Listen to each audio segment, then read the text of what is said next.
Welcome to the Sportlight podcast for parents, coaches, and athletes. The Sportlight refers to the time in an athlete's life when they have increased ability to affect the culture around them and the increased opportunity to learn life's lessons through sports. This podcast aims to help parents and coaches capitalize on their athletes' precious time in the Sportlight. The Sportlight podcast is brought to you by Especially for Athletes program. Hello, everybody. Welcome to the Sportlight podcast. We're so excited that you could join us today.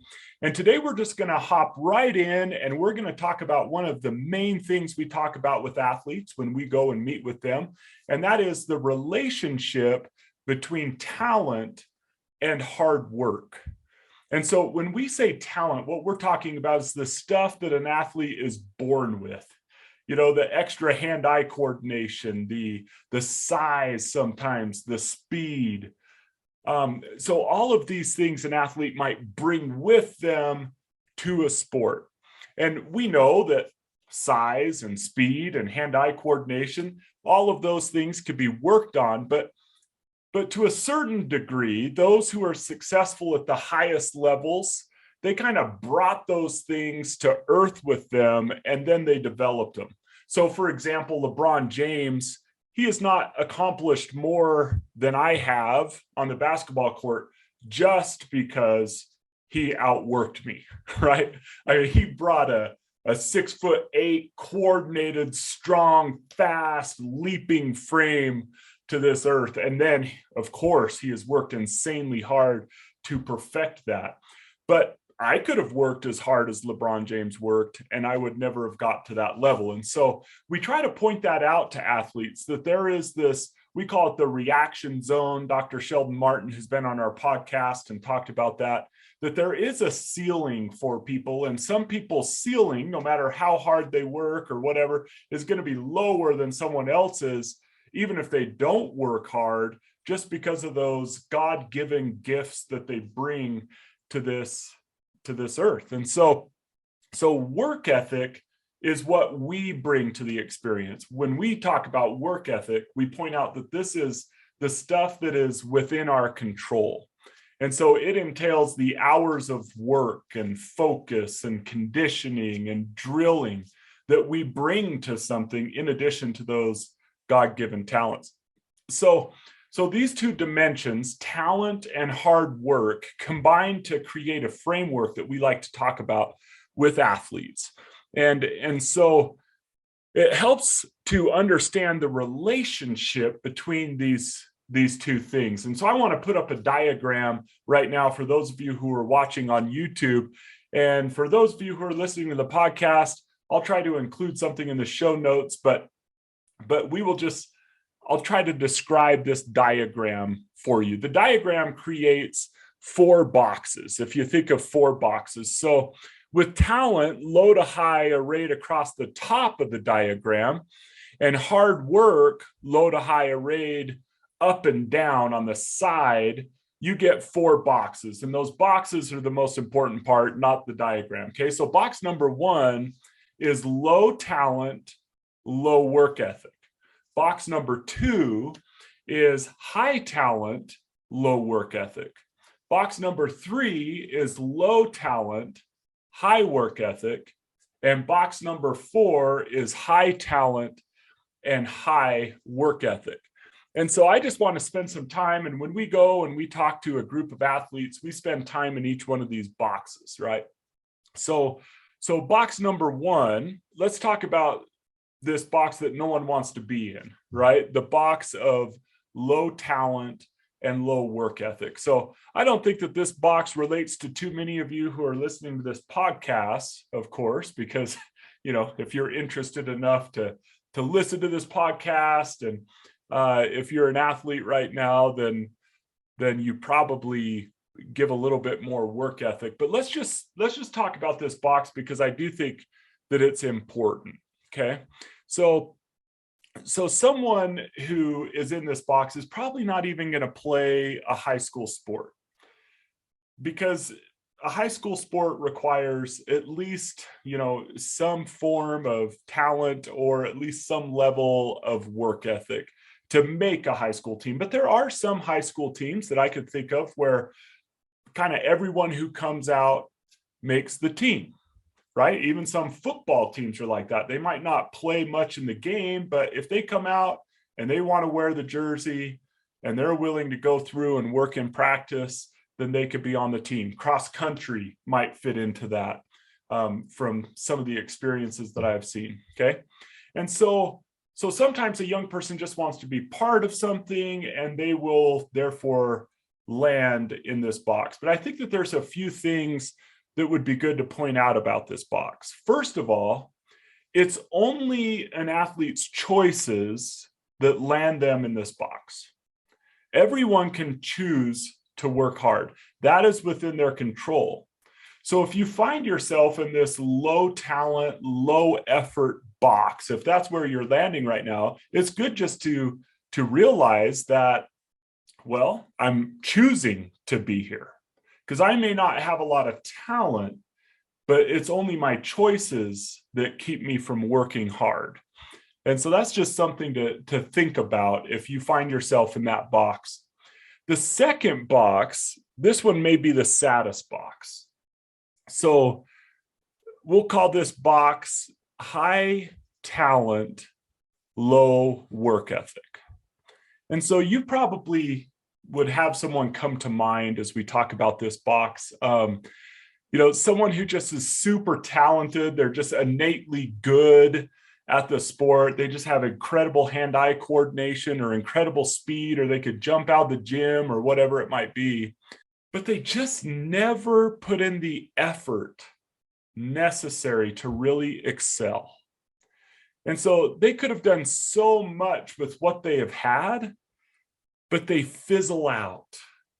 A lot of times that starts to happen during those high school years where they were just better than everyone, bigger, stronger, faster, and that got them by. But as people with lower talent have outworked them, eventually they are as good as them, and then usually pass them up during those high school years, unless they just have insanely good talent, right? And so these are people with great talent who become complacent. And so just for an example, okay, let's take basketball for an example. Sometimes when a kid is young and they realize at a young age that they're better than other kids, they become complacent. And the reason why is because for a large portion of their life, unless someone helps them, they just walk onto a court and they're the best one on the court. And they think that that's always going to be the case. So they show up, play a 45-minute park and rec league, right? And then they go home and play video games all day. And there's no urgency to be better. And they just think that that's always going to be the way that this was. And so some kids like me, they're blessed. They're going to have no chance to be in this box, right? Because for me, I had a best friend growing up. His name was Chris Paxton. We were teammates and great friends, but he was my number one rival. Not when we were on the court, not when we were playing together, but in our driveways, right? So some kids are like blessed with that friend, and you may have some friends coming to mind right now that the hardest games I ever played were driveway basketball and driveway tennis ball, baseball with Chris Paxton. He was just that good. To beat him was really, really hard. So I didn't have a choice. If I would have been in the low effort, high talent, low work ethic box, I would have got destroyed by my best friend. It wouldn't even have been fun. But one thing to think about, so parents with perspective can really help their son or their daughter not to land in this high talent, low work ethic box by helping them have vision. Okay. And here's some ways that you might do that. Sometimes we take them here in Utah, a basketball player, we take him to a Utah Jazz game, right? And sometimes that's inspiring and that can help them, but that is so far above where they are. What I have found helpful when we really want to help people develop and to see what's necessary to really be great at something is just look at that next step. So if you have a junior high kid, take them to the high school tennis championships if they're a tennis player, and let them see what those boys or those girls are doing, how hard they're serving, how well they return the balls. Like, doing those things will give them a vision like, okay, I see where I'm at. I might be able to walk on a tennis court, for example, right now and win. But if I hope to achieve the goals that I have in my mind, I need to get better. And sometimes that can help the kid who has talent, but it has not really learned to work hard. Showing them that next step, that land beyond, can help them to develop the desire to begin a routine, to begin working hard, and that can help them get out of that box. Another thing that parents might want to consider is if they have high talent but low work ethic, it might be that they just don't love that sport. And that's okay, right? Maybe they should try some other things that they're more interested in. Because for me, example, and probably many of you listening to this, and I've had conversations with Dustin as well about this, but man, I look forward to every practice. I wasn't practicing because I was disciplined. I was practicing because I loved it. I couldn't get enough of it. And so sometimes we're wondering why our athlete is not working hard at something, even though they're super talented, but they might just not love it. And that's another thing to consider about that high talent, low effort box. So this leads us to the third box, the low talent, high effort box. And so this box is full of soon to be successful people, in my opinion. And here's why. Sports teaches them to work hard, but pretty soon that sports door is going to close. For some, they work hard enough and they have a good enough work ethic and good enough talent to make their high school team, but they do not have a dream of playing in college, right? There's just no hope. High school teams are full of these kinds of athletes. And it's sad for them when that door closes, but it's okay, because they're walking away with one of the most precious gifts that sports could give. They know how to work. They know how to continue to have high work ethic, even though things could get hard, right? That not everything comes easy to them, but they've learned to work through that. And if they continue to have high work ethic in everything that they do, something magic is going to happen in their future. Because if they keep trying things and they keep working hard at things, they will find the thing that they were meant to do. And when they find the thing that they're super talented at, and then they bring that work ethic to that thing, they're going to see their opportunities explode. And so that leads us to the fourth and final box, and that is the high talent, high work ethic box. And so I've seen this happen in dozens of people's lives, what I just described. People who learned to work in one realm of their life, but that they weren't necessarily super talented in. And then that work ethic and those lessons translated into another area of their life. So they start doing this other stuff and they learn to keep going when others quit, because sports taught them that. They learn to work with and inspire others because sports taught them that. They learn to be resilient and to get up when they get knocked down because sports taught them that. And they just keep doing stuff, just keep trying stuff. But they take all of those attributes that sports help them to develop, and when that couples with something that they just seem to be natural at, all of a sudden opportunity explodes and they start doing the thing that it seems like that they were meant to do.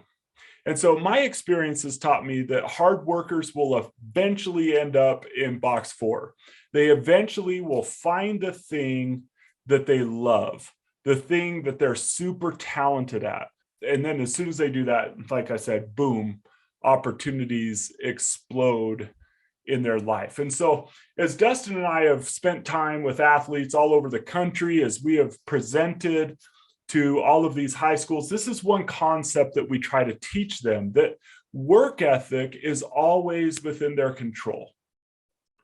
And that if they continue to work hard, be resilient, win the hour, do all those things that we talk about with them, eventually those attributes will couple up with things that they're talented at. And so many of you might coach kids, or you might be the parents of young people who are coming up against that talent wall, right? That they're working really hard, but they're not going to crack that starting lineup and get much time at the high school level, or they aren't going to go on and play college. And one of the things that we might consider doing is taking more time with those kids, more time with them, and saying, hey, look, you are developing things that are so important right now.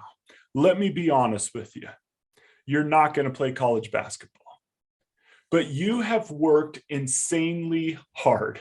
Like, you can't jump, you can't run fast, you aren't that great of a shooter, but you made a high school basketball team and you made a great contribution to our team. And so I just want to tell you something about your life moving forward. Will you please work as hard in everything you do, in your schooling and every job you ever get? Will you please give the amount of effort you have given to basketball, to baseball, to football? Will you please give that amount of effort to everything you do, and something magic will happen in your life? Eventually, you'll find the thing that you love and that you have talent for. And then, man, it will create a great life. As we've interviewed all of these incredible athletes, you could go back. I mean, listen to Eric Weddle's interview. We reposted it last week because of his Super Bowl appearance and victory. But listen to that and listen to him describe his day. As he describes his day and what he did to be this 6 foot, 210 pound Pro Bowl, probably Hall of Famer safety in the National Football League, you'll realize that he did have some talent, but he had incredible work ethic. And he even talked in that interview about taking that work ethic, now that he's going to be retired again, right? And applying it to coaching, to being a parent, to being a husband, to doing everything that he does, even to training his dog, he said. We talked to Tyler Haws, all-time leading scorer at BYU, and found out that Tyler did have high talent. At 11 years old, he was the MVP of the BYU basketball camp. And that's when it clicked, hey, I can really be good at this if I give it a shot, right? If I really try hard. And so he went home and he started to shoot 500 shots a day, he talked about, in the morning. Then he'd come home, have some breakfast, and he would start doing dribbling drills. And he did that every day, day after day after day after day. And that work ethic met something he was really gifted at, and it exploded into a wonderful career in basketball at Brigham Young University and other opportunities for him. And now he's taking those things and he's applying them to other avenues in his life. We just talked to Peyton Henry a while back, Major League Baseball player, grew up in Utah, went to Pleasant Grove High School, got drafted out of high school, and last year broke into the major leagues with the Miami Marlins. I just re-listened to that podcast, and Peyton talked about, as a kid, he just loved baseball so much that he really didn't have a routine. His routine was basically, anytime I could be at the baseball field, I'm going to be at the baseball field. He even mentioned, it was hilarious, but he mentioned he would lie to his father, who was his baseball coach. This is probably the kind of lie that us parents wouldn't mind as our teenagers do it. But he would dress up and act like he was just going out with his buddies, but he would take a duffel bag with him. He would change into workout clothes and he would go to the batting cage and he would work on his craft. And he talked about, I didn't only do that because I was disciplined, because I was diligent, but I did that because I loved it. And so, and for these people, they were super talented and their hard work then helped them. They all felt like they were very average, but because they learned to work hard, that's what helped them get into the upper echelon of their craft. And so we have to love what we do. We have to allow our children to try new things, to see what they love, what they enjoy doing. And then, because when we love something, you know the old adage, if you love something, if you love your work, you'll never work a day of your life. If we allow them to try a bunch of things and we don't try to push them into exactly what we want them to do, but we allow them to try different sports, try different activities, and then find something that they love and then work hard at it. Help them to be either in that high talent, high work ethic box or in the low talent, high work ethic box, because that low talent, high work ethic box, if they just keep trying stuff and keep working hard like they learn to do in sports, they'll eventually end up in that high talent, high work ethic box. And so that's our podcast for today. We just wanted to share with you some of the things we've been sharing with the athletes throughout the state.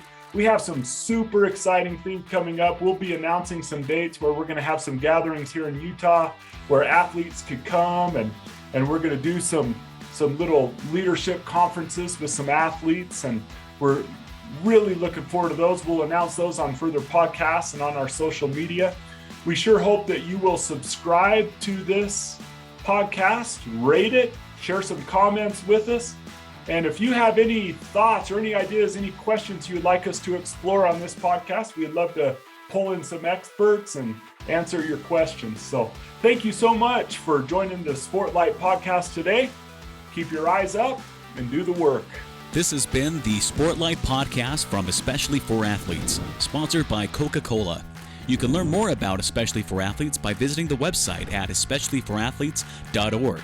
You can also learn more about the book, The Sportlight, by Shad Martin and Dustin Smith at especiallyforathletes.org/book.